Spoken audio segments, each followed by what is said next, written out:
Mari kita tundukkan kepala kita, mari kita berdoa. Haleluya. Terima kasih Tuhan buat satu hari lagi kami bisa datang menghampiri Engkau.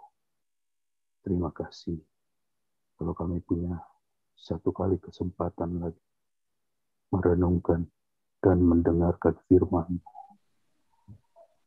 Mari berbicaralah kepada kami. Urapilah hamba-Mu. Urapilah kami semua. Berbicaralah ya Tuhan, karena kami siap untuk mendengarkan. Di dalam nama Tuhan Yesus Kristus, kami berdoa. Haleluya. Amin. Amin.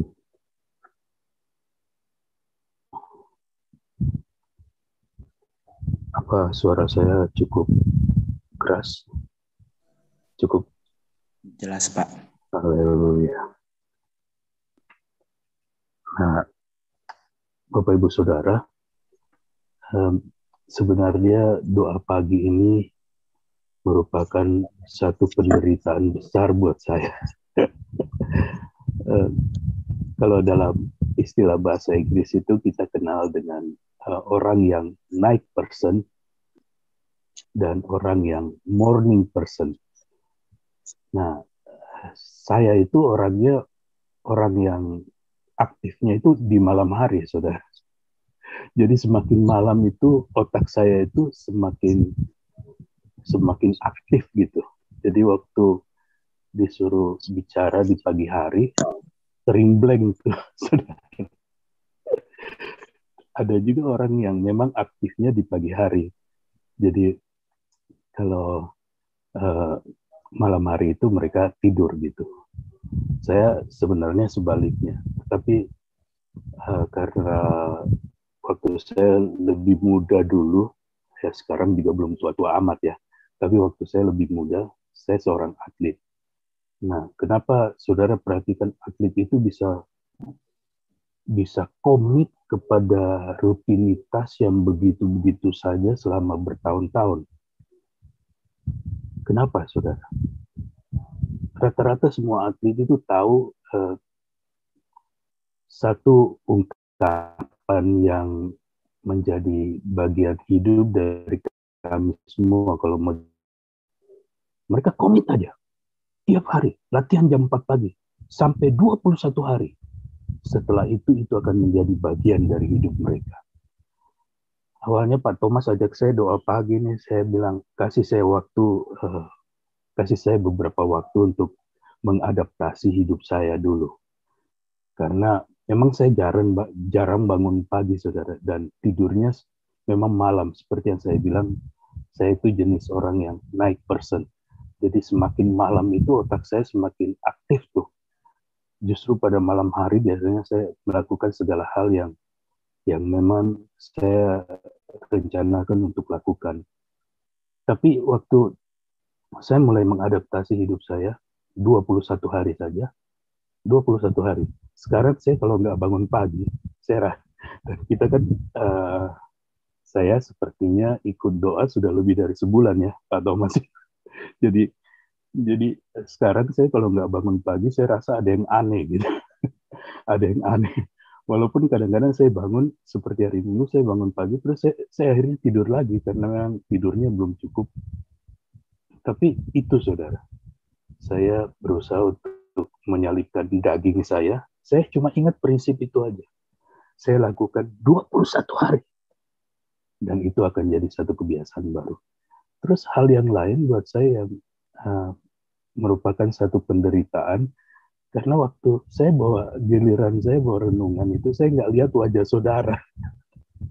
Itu satu penderitaan besar buat kami. Orang-orang yang dapat giliran untuk menyampaikan firman Tuhan ya. Karena kami tidak ada kontak kan dengan saudara. Jadi waktu saya di sekolah Alkitab, guru homiletika saya itu, guru ilmu berkhotbah saya sering bilang, kalau saudara jadi jemaat dan saudara mau pendeta saudara itu khotbahnya pendek, jangan kasih amin, saudara. Kalau dia minta amin, jangan kasih amin. Itu satu penderitaan besar. Dan kalau saya bawa renungan pagi, saya sering tanya, amin, amin. Saudara harus nyalain audio dulu untuk bisa bilang amin. Jadi itu penderitaan besar. Karena kalau kami hamba-hamba Tuhan yang bawa firman nggak dapat amin itu, wah itu menderita sekali, saudara. Jadi ingat ya, kalau saudara mau Pak Thomas khotbahnya cepat, jangan kasih amin, saudara. Semakin semangat saudara kasih amin, semakin panjang nanti Pak Thomas khotbahnya. Satu lagi yang menyedihkan hati saya bilang kan saya coba untuk bikin series ya. Saya punya renungan pagi, dan itu sebagai cara buat saya untuk men-challenge diri saya juga. Kira-kira seberapa banyak orang yang tertarik untuk dengar saya ya, dan mau komit untuk hadir doa pagi. Hari Senin yang lalu, saya mulai cek, hari Senin saya dapat 20 orang yang ikut doa, 20 orang. Tapi hari ini saya cek, saya dapat 14 orang. Jadi Pak Thomas mungkin perlu dievaluasi, saya jangan seminggu 2 kali mungkin. Mungkin teman-teman di Kanaan ini nggak terlalu suka dengan renungan yang saya bawa. Nah, saudara, saya sedang bicara tentang Tuhan Yesus yang menangis. Di hari Senin yang lalu, kita sudah belajar bahwa yang pertama, Tuhan Yesus menangis itu ketika dia berdoa buat orang-orang percaya. Nah, sekarang yang kedua, saudara, mari kita buka Alkitab kita. Saudara, ada Alkitab saudara ya, di dekat saudara. Amin. Ada ya? Mari buka bersama-sama dengan, oh haleluya.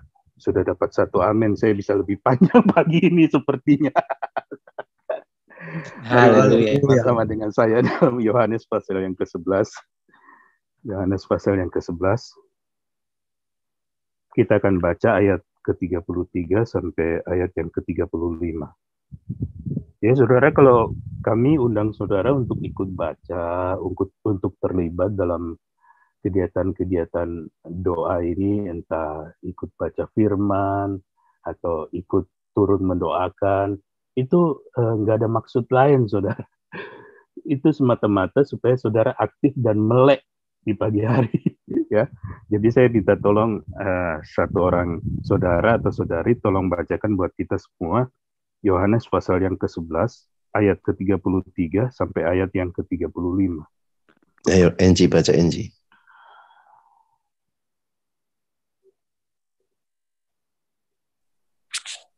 Yohanes 11 ayat 33 ya, Om. Ya, sampai ayat yang ke-35.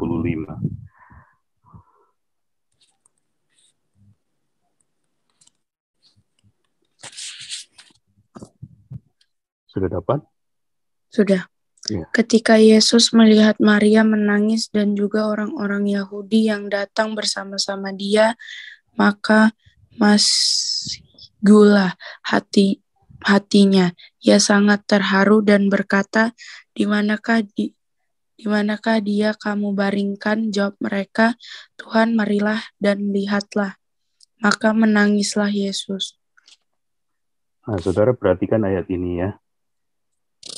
Firman Tuhan berkata, ayat ke-35, maka menangislah Yesus. Saudara tahu ayat terpendek dalam Alkitab? Tahu? Nah, biasanya Alkitab bahasa Indonesia kita ada 2 ayat yang paling pendek. Saudara masih ingat ayatnya di 1 Tesalonika pasal yang ke-5, ayat 16 dan 17? Masih ingat bunyi ayatnya? Bersukacitalah senantiasa, kan? Terus satu lagi, berdoalah.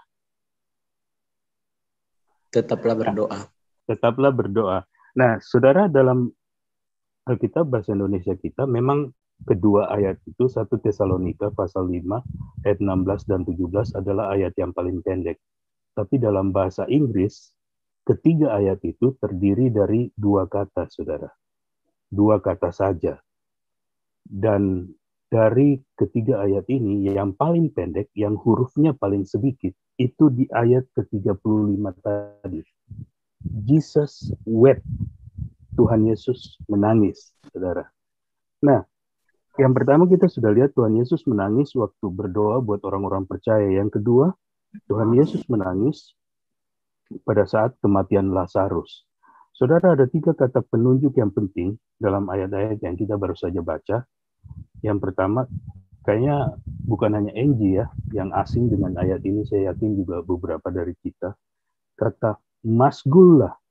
Tadi waktu Angie baca kan, Angie ketemu kata ini, mungkin Angie tanya dalam hati, apa lagi kata ini? Kata masgullah. Dan dalam ayat yang ke-38 muncul lagi satu kali kan kata masgullah. Nah, saudara, di Senin yang lalu kita belajar bahwa dalam ayat yang ada dalam Ibrani pasal yang ke-5, Tuhan Yesus berdoa itu ada 3 ekspresi tangisan yang ditunjukkan dalam ayat itu.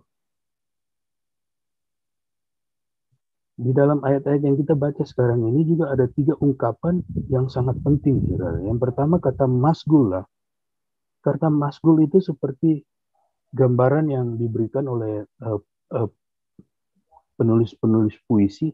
Hatinya Tuhan Yesus itu diharu birukan, saudara. Wah, ngeri sekali itu ya kata haru biru. Kira-kira kata haru biru itu diinspirasi oleh apa ya?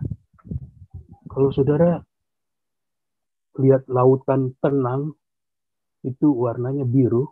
Nah, kira-kira kata haru biru itu datang dari lautan yang tenang itu, saudara. Diharu birukan. Terus kata yang kedua adalah kata terharu. Nah, kata terharu ini, saudara, datang dari satu kata bahasa Yunani, taraso. Saya punya renungan firman Tuhan yang lain, ternyata dalam Alkitab juga ada 3 kali kata taraso itu dipakai. Nah, salah satunya di ayat ini, ayat-ayat yang kita sudah baca.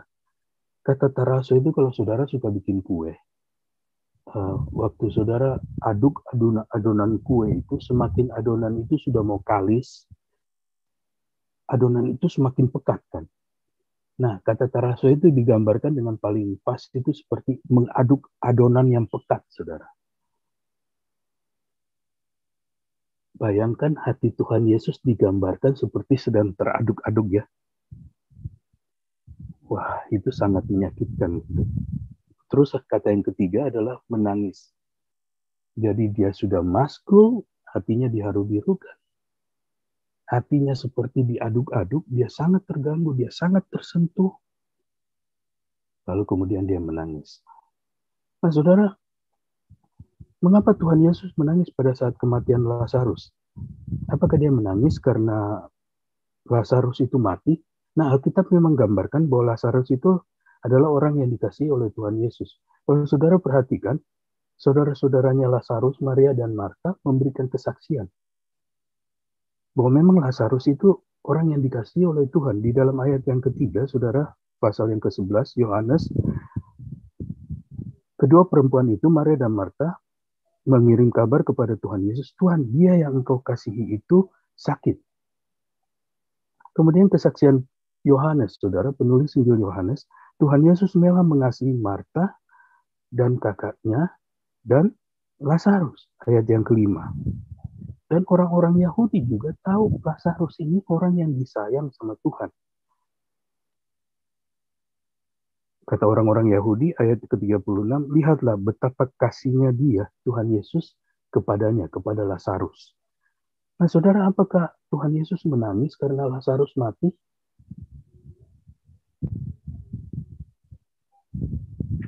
Nah, saudara, saya yakin tidak. Amin. Amin, saudara. Amin. Kematian tidak dapat memisahkan orang percaya dari Tuhan. Amin. Pak Thomas sering katakan, dunia ini tempat persinggahan kita saja, saudara. Rumah kita itu di sorga nanti. Saudara, Saya tidak mengatakan bahwa kehilangan orang yang dikasihi itu mudah. Tetapi saya ingin mengatakan bahwa firman Tuhan bilang, kalau kita ingin berduka cita, jangan berduka cita seperti orang yang tanpa pengharapan. Amin. Amin, saudara. Waktu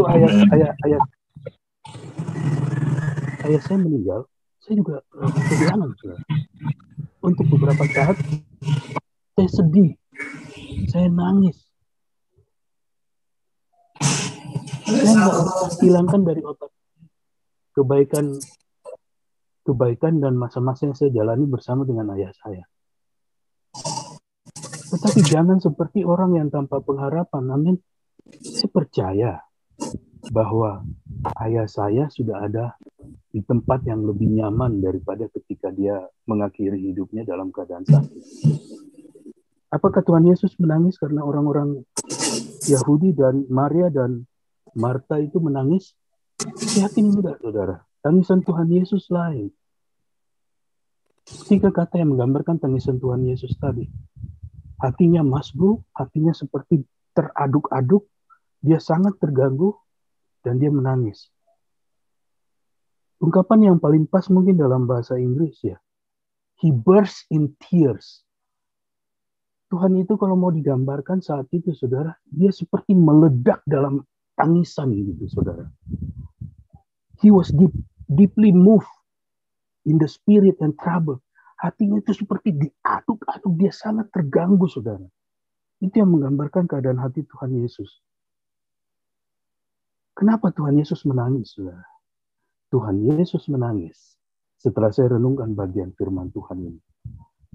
Tuhan Yesus menangis rupanya, saudara, ketika dia melihat begitu mudahnya penderitaan kehidupan menguras habis iman percaya orang-orang percaya, saudara. Saudara bayangkan Marta, Maria, dan Lazarus itu digambarkan sebagai orang-orang yang dikasihi oleh Tuhan. Saudara perhatikan Marta bilang kepada Tuhan, Tuhan, sekiranya Engkau ada di sini, ayat 21, saudaraku pasti tidak akan mati. Kenapa, saudara? Karena dia lihat Lazarus sudah mati 4 hari. Sekali lagi, saya nggak bilang bahwa kehilangan orang yang kita kasihi itu mudah. Enggak, saudara. Mau berduka cita, berduka citalah. Tetapi jangan seperti orang yang tanpa pengharapan, kata firman Tuhan. Amin. Dunia ini bukan tempat kita. Ini hanya tempat persinggahan, saudara.